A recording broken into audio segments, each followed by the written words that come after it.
আঘাত না পেলে কখনো ঘুরে দাঁড়ানো যায় না। ঘরে বসে সাফল্য পাওয়া যায় না। তোমাকে বাইরে যেতে হবে এবং এটি অর্জন করতে হবে। হার মেনে নেওয়ার নামই জীবন নয়, লড়াই করে বেঁচে থাকার নামই জীবন।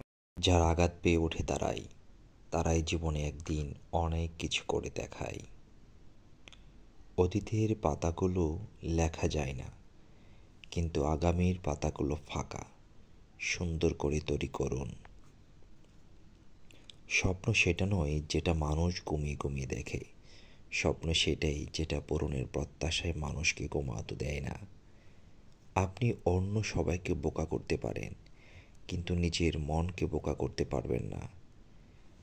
এটা কঠিন হতে যাচ্ছে, কিন্তু কঠিন মানে অসম্ভব নয়।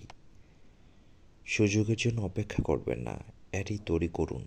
কখনো কখনো আমরা আমাদের দুর্বলতাগুলি দেখানোর জন্য নয়, আমাদের শক্তিগুলি আবিষ্কার করার জন্য পরীক্ষা করি।